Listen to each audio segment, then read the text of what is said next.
परमेश्वर का धन्यवाद हो इस सुंदर समय के लिए। आप जितने आज इस सुबह के समय अपना समय निकाल कर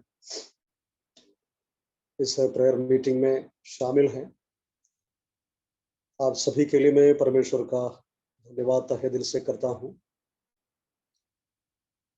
चिकागो प्रेयर लाइन के बारे में मुझे थोड़ा बहुत जानकारी निश्चित रूप से था, परंतु इस प्रकार आप लोगों के साथ एक संगति ये जो पहली बार है, इसका जरिया बना है परमेश्वर के दास पास्टर जॉन वत्सलन। मैं उन्हें भी इस वक्त स्मरण करता हूँ और आप सभी को प्रभु बहुत आय से आशीषित करें। और जैसे परमेश्वर के दास ने बताया है कि मेरा नाम बिजू है और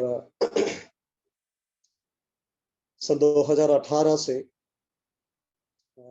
वेस्ट दिल्ली के विकासपुरी नाम का इस जगह में यीशु संघ चर्च कलीसिया के पास्टर के रूप में मैं यहाँ पर सेवा करता हूँ।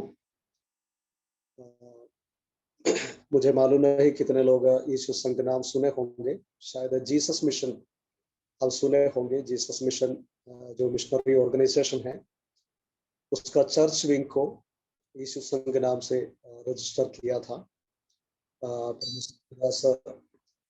साजी जॉन मैथ्यू के द्वारा हमारा इस सेवगाई संचालित है। मेरे परिचय के लिए मैं 2-3 शब्द उसके विषय में बोला है। और पिछले करीब 25 साल से मैं नॉर्थ इंडिया में हूँ, मध्य प्रदेश के अलग अलग जगह में प्रभु का सेवा करने के लिए मुझे सहायता किया है।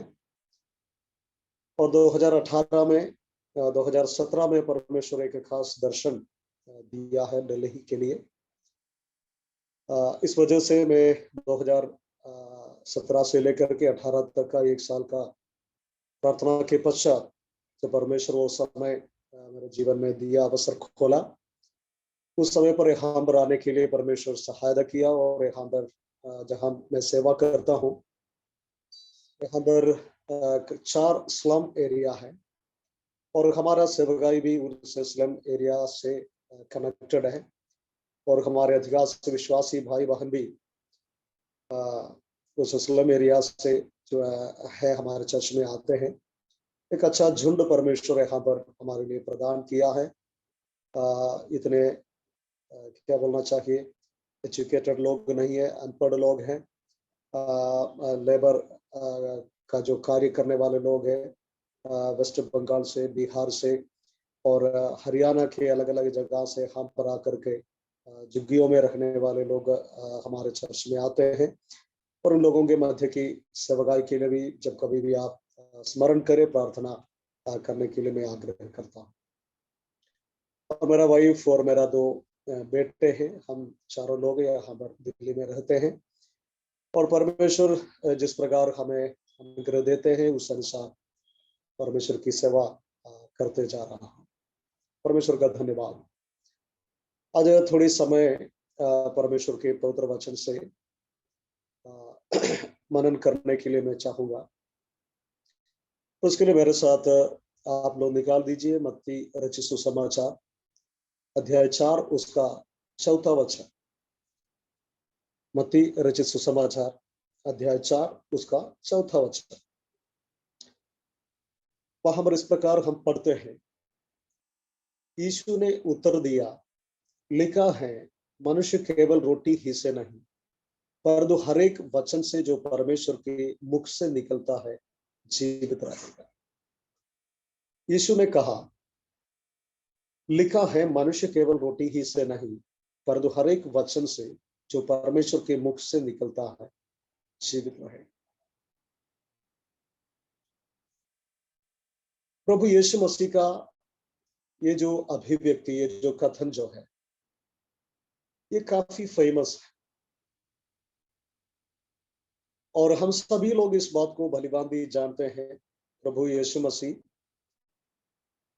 लंबे 40 दिन का उपवास के पश्चात जब उसको भूख लगी, तो शैतान यीशु मसीह के पास पत्थरों को रोटी बना करके खाने का एक पेशकश लेकर के यीशु मसीह के पास आते हैं, और शैतान का इस पेशकश के लिए प्रभु यीशु मसीह का जवाब था। आपने इस वचन में हम लोग जो पढ़ लिया, और इस जगह के अलावा व्यवस्था विवरण के किताब 8 अध्याय जब हम पढ़ेंगे, उसका तीसरा वचन से लेकर के आगे जब हम पढ़ेंगे, तो वहां पर हम ये बात देखता है कि यहोवा परमेश्वर इस्राएली जनता का मरु यात्रा के समय, मरुभूमि यात्रा के समय उनसे जो बातें करते हुए ये वचन बोला था, और उस वचन को प्रभु यीशु मसीह शैतान को हराने के लिए नया नियम में हम देखा है कि वहां पर इस्तेमाल करते हैं।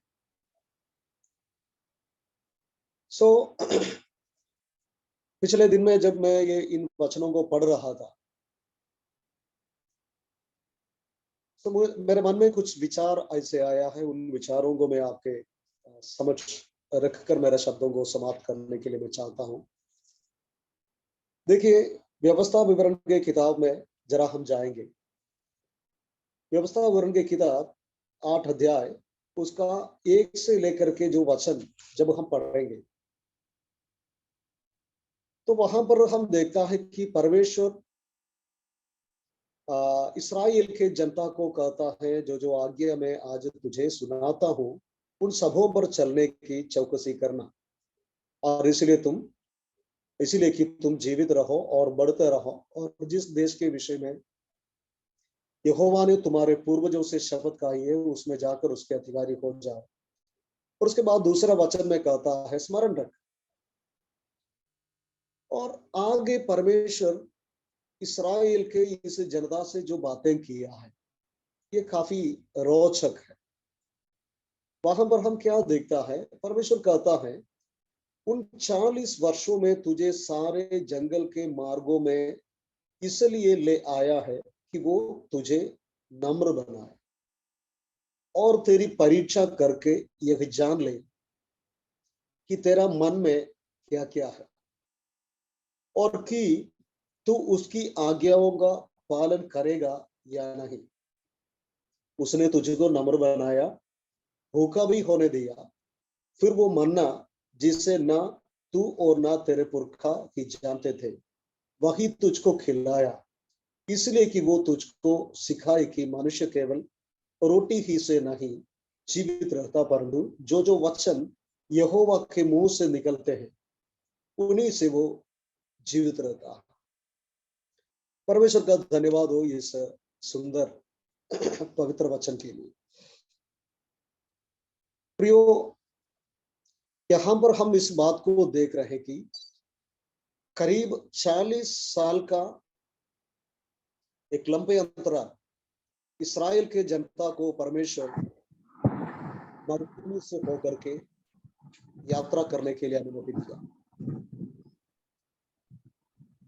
और यहाँ पर परमेश्वर बताता है इस तरीका से 40 साल जंगल के उस यात्रा इसलिए मैंने तुझे दिया है कि तुम्हारे जीवन में कुछ बातों को मैं देखने के लिए चाह रहा है ना। वहां पर बताता है, सबसे पहले तुझे नम्र बनाना मेरा मकसद था, और दूसरी बात कहता है कि तेरा परीक्षा करके मैं जानना चाह रहा था कि तेरा मन में क्या विचार है ना। और आगे तीसरा बात वहां पर लिखा गया है, तू उसका आज्ञाओं का पालन करेगा या नहीं। इस बात को भी परमेश्वर परखने के लिए चाह रहा था, और परमेश्वर आगे कहता है, मैंने वो काम करा कि तुझे नम्र बनाया। और परमेश्वर कहता है, और इस 40 साल के इस लंबे अंतराल के समय में तुम्हें भूखा भी रखने दिया, है ना, भूखा भी रखने दिया। और आगे परमेश्वर जो कहता है कि भूखा रखने का अवसर दिया, लेकिन अगला 40 साल परमेश्वर ने उन्हें मन्ना से तृप्त किया।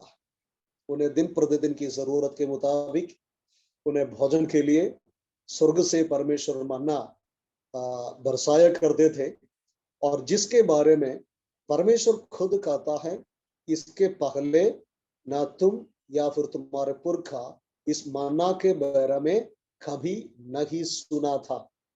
हालेलुया, है ना। और आगे परमेश्वर का कहना यही है, वो इसलिए मैंने तुम्हें मन्ना खिलाया, है ना। पहले भूखा रहने दिया और उसके पश्चात परमेश्वर उनको मन्ना खिलाया, लंबे 40 साल तक उन्हें मन्ना खिलाया। और परमेश्वर कहता है, इसके पीछे भी मेरा एक खास मकसद था। वो मकसद यही था कि वो तुझे सिखाए, अर्थात परमेश्वर बता रहे कि मैं तुझे सिखाना चाह रहा था कि मनुष्य केवल रोटी ही से नहीं, परंतु जो जो वचन यहोवा के मुंह से निकलते हैं उन्हीं से वो जीवित रहता है। हालेलुया। अब उसी वचन को परमेश्वर प्रभु यीशु मसीह शैतान के साथ वो जो परीक्षा का घड़ी है वहां पर इस्तेमाल करके शैतान को हरा दिया है करके हम परमेश्वर के वचन में देखता है। प्रियो, भला यीशु मसीह उस दिन शैतान से इस बात कहा हो।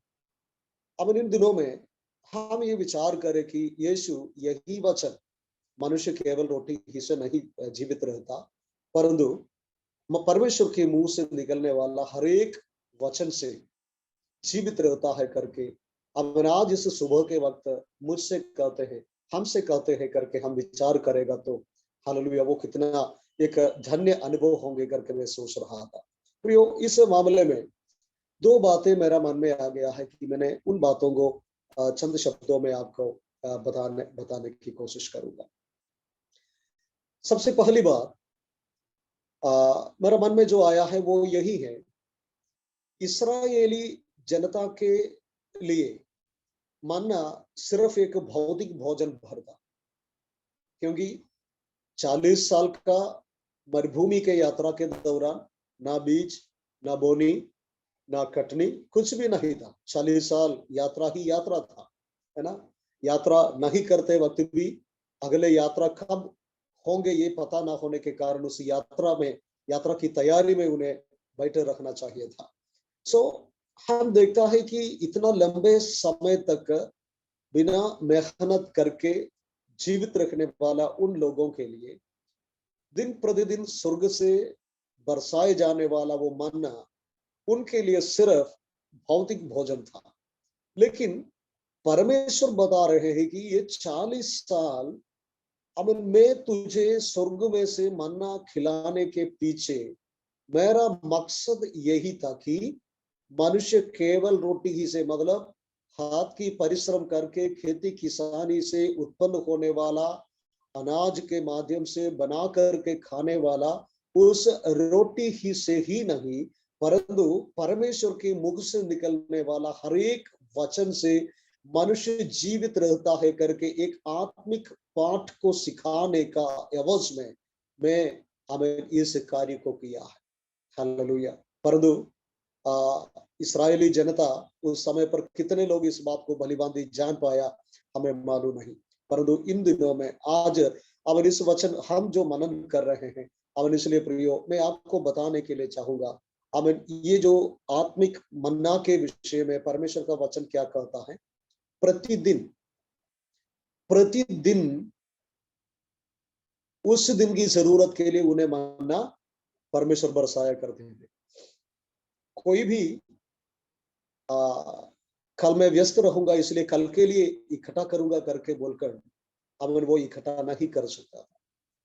सो प्रियो, मेरा मन में ये विचार आ गया है कि परमेश्वर इतना संसाधन इन लोगों के लिए जो किया है, प्रतिदिन करीब 40 साल के हिसाब से देखेगा तो करीब 14,000 से अधिक दिन आमिन परमेश्वर इस जनता के लिए प्रतिदिन आमिन स्वर्ग में से मन्ना बरसाए जा रहे थे। तो प्रियो, आज आमिन नया नियम के विश्वासी होने के नाते हमें इस बात को विचार करना चाहिए प्रियो, आमिन आज भी आमिन परमेश्वर उस स्वर्गीय मन्ना जो हमारे लिए जो आत्मिक भोजन है आमीन, हमारे जीवन के तमाम परिस्थितियों में, हमारे जीवन के हर प्रकार की मुसीबत या जैसे भी परिस्थिति क्यों ना हो, अलग अलग लोगों के जीवन में अलग अलग तरीका से आमीन माहौल बदल कर आते हैं, परिस्थितियां दबाव बनाता है, कई बीमारी, कई कभी दुख तकलीफ, कई बार आमीन मानसिक रूप से तनाव में रखना, आमीन कई बार आमीन आशाएं खो जाने का,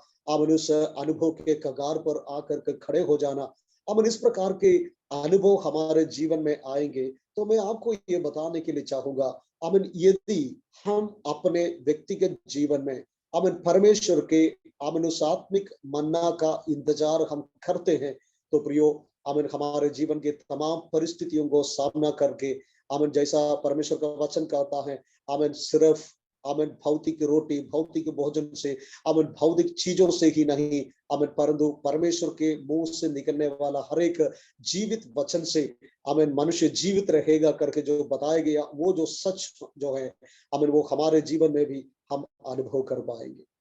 अभी पिछले 2-3 दिन पहले बिहार में एक यूथ कैंप के लिए मैं गया था।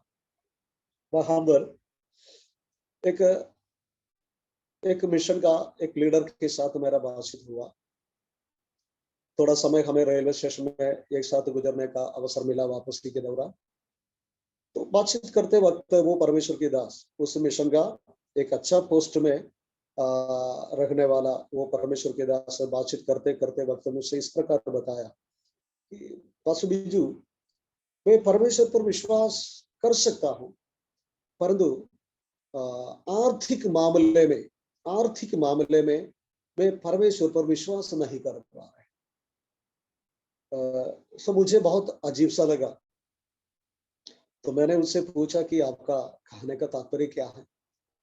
तो उसने मुझसे ये बोला कि बचपन से लेकर के एक अच्छा पैसा वाले घर में मेरा जन्म हुआ और उस समय से लेकर के मेरा जीवन में किसी चीज का परेशानी मैंने कभी एहसास नहीं किया, एक पल के लिए भी मुझे तकलीफ नहीं हुआ।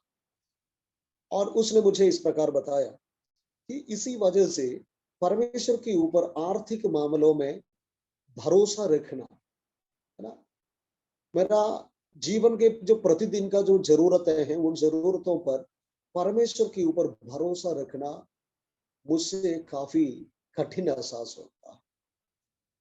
सुप्रियो, मेरा मन में ये विचार आ गया कि यहाँ पर प्रभु यीशु मसीह जो कहता है कि मतलब दो विकल्प, हर चीज दुनिया में जो है उन सारे चीजों के लिए दो विकल्प होता है।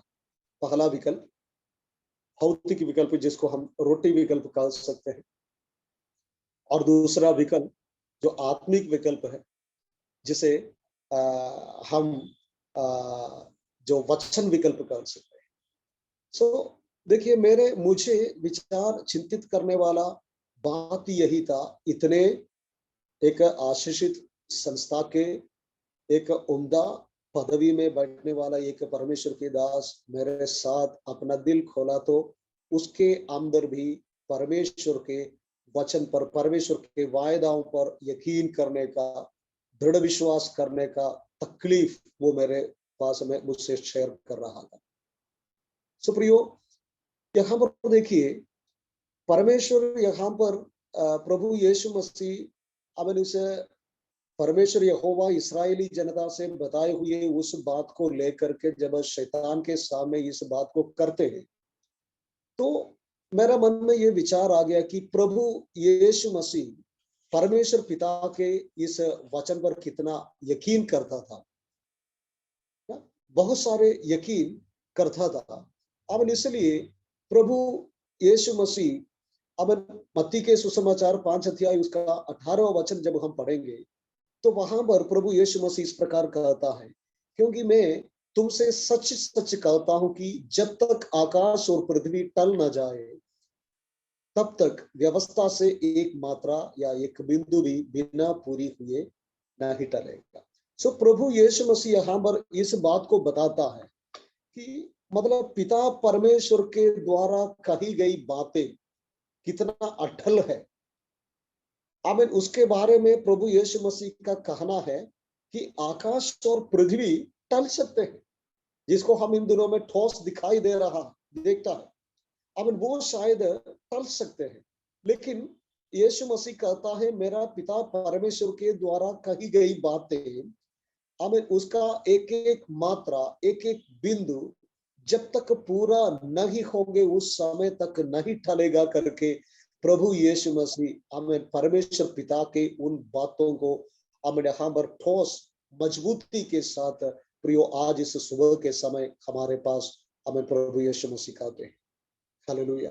मेरे कहने का तात्पर्य यही है प्रियो, बीते हुए दिनों में परमेश्वर ने अलग अलग समय में, अलग अलग वातावरण में, हमारे जीवन के अलग अलग परिस्थिति में हमसे कही गई बातें, हमसे कही गई वायदाएं, हमसे कही गई प्रतिज्ञाएं, शायद कई सारे प्रतिज्ञाएं ऐसे होंगे आज भी हम उसके करीब तक नहीं पहुंच पाए होंगे, या फिर हमें ऐसा एहसास हो रहे होंगे कि जितना मैं उसके करीब आता हूँ वो मुझसे और दूर चले जा रहे हैं। परंतु इस वचन के मुताबिक मैं आपको बताने के लिए चाहूंगा, यदि वो प्रतिज्ञा परमेश्वर प्रभु यीशु मसीह की ओर से, यहोवा परमेश्वर पिता की ओर से हमारे पास पहुंचा है, एक दिन परमेश्वर उसके लिए निर्धारित किया गया है। वो दिन आज नहीं तो कल निश्चित रूप से हमारे पास आएंगे। हमें उस पर यकीन करना चाहिए कि परमेश्वर का प्रतिज्ञा हालेलुया हाँ में हाँ है, वो मेरा जीवन में निश्चित रूप से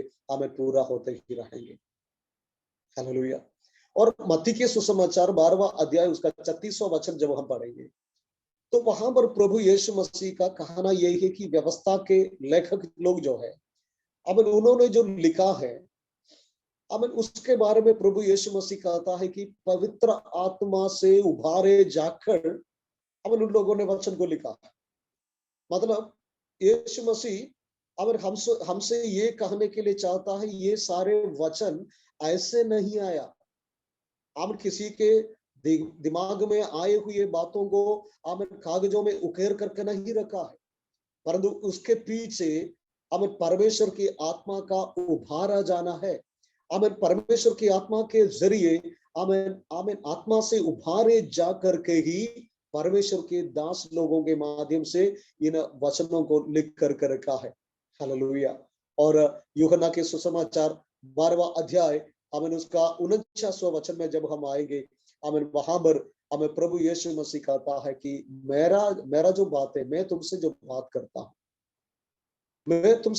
करता हूँ, जो संदेश में कहता हूँ, ये वचन भी, ये संदेश भी मेरा नहीं है, मैं मेरा पिता से सुनता हूँ, मेरे पिता से मैं आज्ञा पा करके उन बातों को मैं तुमसे कहता हूँ। इसलिए जो संदेश तुम मुझसे सुनते हो वो मेरा नहीं, मेरा पिता का है करके प्रभु यीशु मसीह कहता है।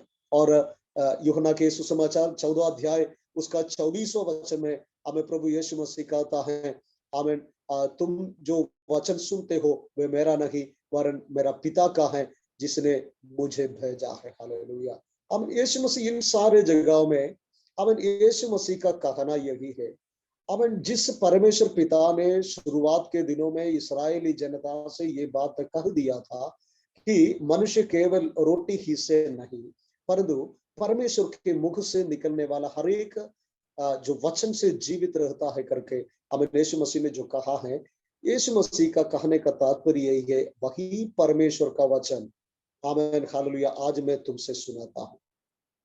और जब हम यूहन्ना के 16वां अध्याय में आएंगे, प्रभु यीशु मसीह वहां पर पवित्र आत्मा के विषय में, सत्य के आत्मा के विषय में कहता है। आमीन। वहां पर यीशु मसीह सत्य के आत्मा के बारे में क्या कहता है? यीशु का कहना है कि वो जब आएगा तुम्हें सब सत्य का मार्ग बताएगा, क्योंकि वो अपनी ओर से नहीं कहेगा, मेरी बातों से लेकर के तुम्हें बताएगा, मेरी बातों से लेकर तुम्हें बताएगा, है ना। सो वहां पर भी प्रियो हम देखता है कि पवित्र आत्मा के पास खुद एक संदेश नहीं है, वो पर्दा के पीछे खड़े होकर के आमीन अनादिकाल से जिस प्रभु यीशु मसीह के बारे में यूहन्ना के सुसमाचार 1 अध्याय में हम पढ़ते हैं, आदि में से था। आमीन उस प्रभु यीशु मसीह जो अनादिकाल का परमेश्वर है, आमीन उस परमेश्वर के बातों को लेकर के हमें बताएगा। हालेलुया। तो उसका मतलब क्या है? आमीन परमेश्वर की प्रतिज्ञाएं मेरे लिए है, आमीन परमेश्वर के आदेश जो मेरे लिए है, आमीन आमीन, इस आत्मिक जीवन में आने वाला तमाम प्रकार की प्रतिकूल और मुश्किल परिस्थितियों को सामना करने के लिए मेरे अंदर हिम्मत और हियाव को भरने वाला आमीन उन प्रतिज्ञाओं को आमीन परमेश्वर की आत्मा आमीन समय समय पर आमीन मुझे बतलाते रहेगा। हालेलुया। आमीन, यदि ऐसा है तो प्रियो, आमीन मैं आज आपको ये बताने के लिए चाहूंगा, आमीन प्रियो, हम अपने जीवन में आमीन रोटी विकल्प से बढ़ करके परमेश्वर का वचन विकल्प पर आमीन इन दिनों में हमें मन लगाने की जरूरत है। हालेलुया। आमीन। परमेश्वर प्रभु यीशु मसीह आमीन इस्राएली जनता के विषय में परमेश्वर ने कहे गए उन बातों को लेकर के बताया। मैंने पहले आपको आमीन ये सूचित किया था कि 40 साल मरुभूमि के उस जीवन में आमीन वे लोग खेती नहीं किया, कोई मेहनत नहीं किया खाने के लिए। आमीन। परमेश्वर आमीन स्वर्ग में से अपना स्वर्गीय मन्ना आमीन उन्हें खिलाता रहा। आमीन। इस्राएली जनता के लिए निश्चित रूप से वो एक भौतिक भोजन से बढ़कर के नहीं था, लेकिन परमेश्वर कहता है आमीन इस 40 साल तुम्हें मन्ना खिलाने की वजह से मैं तुझे ये सिखाने की कोशिश कर रहा था कि आमीन मनुष्य सिर्फ रोटी ही से नहीं, क्योंकि 40 साल इस्राएली जनता कोई मेहनत नहीं की, कोई मेहनत नहीं की। और परमेश्वर वहां पर व्यवस्था विवरण की किताब जब हम पढ़ेंगे तो वहां पर बताता है इस 40 साल में तुम्हारा कपड़ा पुराने नहीं हुए और तुम्हारे कपड़ा तुम्हारे कांधे से उतर नहीं गए, है ना, तुम्हारे चप्पल घिस नहीं गए। देखिए परमेश्वर का वो जो प्रावधान अपने जनता के लिए अमन कितना अधिक था, अमन उसके बावजूद अमन इस्राएली जनता परमेश्वर पर अमन पूरा भरोसा नहीं कर पाया है। प्रियो, मैं आज यहाँ पर मेरा शब्द को समाप्त करने के लिए चाहूंगा। आमीन। परमेश्वर पर आश्रय रखने के लिए परमेश्वर के वचन को हम अपना जीवन का आधार बना करके अपने जीवन के तमाम जरूरतों के वक्त हमें चाहे मानसिक, चाहे शारीरिक, चाहे पारिवारिक, चाहे हमारे सेवकाई के संबंध में, कलीसिया के संबंध में, हमें जो भी बातें हैं हमें उन सारे बातों पर सिर्फ और सिर्फ परमेश्वर का वो जो विकल्प, वचन का वो जो विकल्प, हमें उस पर आश्रय रख करके पूरी तरह से परमेश्वर पर हमें भरोसा रखे, पूरी तरह से परमेश्वर के हाथों में अपने आप को समर्पित करके हमें पूरी तरह से परमेश्वर का उन तमाम वायदाओं पर हमें हालेलुया विश्वास करके हमें हालेलुया हमें अपना जीवन में परमेश्वर का उस कार्य को होने का इंतजार हम करें। हालेलुया। क्योंकि परमेश्वर का वचन है, हमें जीवित वचन है, वो जीवन हमें उसमें हमें हमें वो जो बनाने का सामर्थ है, हमें वो क्रियाशील वचन है। हमें उस वचन हमारे जीवन में कार्य करने पाए। हमें परमेश्वर प्रभु यीशु मसीह का हमें कथन यही था, हमें मनुष्य केवल रोटी ही से नहीं परंतु परमेश्वर के मुख से निकलने वाला हर एक जीवित वचन से हमें जीवित रहता है। हालेलुया। हमें परमेश्वर की उपस्थिति में हम अपने को समर्पित करें। प्रियो, जैसे मैंने उसे परमेश्वर के दास के विषय में कहा था, कई सारे लोग हमें परमेश्वर पर विश्वास नहीं कर पा रहे। हमें शायद प्रचार करने वाले होंगे, प्रार्थना करने वाले होंगे, हमें बहुत बड़े सेवक होंगे, हमें लेकिन अपने स्तर में हमें अपने जरूरतों के जीवन में हमें अपने मुसीबतों के सामने हमें परमेश्वर के उस विकल्प पर विश्वास करने के लिए वो असमर्थ है। यदि ऐसा है तो हमें इन दिनों में हम अपने को परमेश्वर के हाथ में समर्पित करें। हमें इन दिनों में पूरी तरह से प्रभु पर आश्रित रह करके, आश्रय रख करके हमें परमेश्वर के उन वायदाओं को अपने जीवन में हासिल करने के लिए परमेश्वर पिता हम में से प्रत्येक को आशीषित करने पाए। हमें परमेश्वर के वचनों के माध्यम से हमें सहायता करे। और मुझे इस प्रकार ये समय दिया है चिकागो प्रेयर लाइन के तमाम संघारकों को जल्दी आने वाला प्रभु यीशु मसीह के नाम से मेरा हार्दिक नमस्कार। परमेश्वर आप सभी को बहुत ऐसे आशीषित। आमीन, आमीन, आमीन। परमेश्वर का दास का द्वारा बहुत ही अच्छा एक संदेश हमें मिला है। परमेश्वर का वचन का बहुमूल्यता के बारे में परमेश्वर का दास का द्वारा कई बिंदुएं हमारा सामने रखा है और परमेश्वर का वचन का आधार पर हम छिए परमेश्वर का वचन का जो बहुमूल्यता को हम समझकर उसको प्राप्त करते हुए हम आगे बढ़ें, ताकि हमारा शारीरिक, मानसिक और आर्थिक, आत्मिक हर विषयों में परमेश्वर का वचन प्रभावित करे और परमेश्वर का दास को हम दिल से धन्यवाद करते हैं जिन्होंने अपना बहुमूल्य समय हमारा शिकागो प्रेयर लाइन में आके ये वचन को शेयर करने के लिए। परमेश्वर आपको आशीर्वाद करे, आपका सेवकाई को आशीर्वाद करे, आपका परिवार को आशीर्वाद करे, ये हमारा दिल से प्रार्थना है। इस समय हम प्रार्थना में जाएंगे, अपने आप को प्रभु के हाथों में समर्पित करते हुए हम प्रार्थना में जाएंगे। परमेश्वर का दास जो भी ने परमेश्वर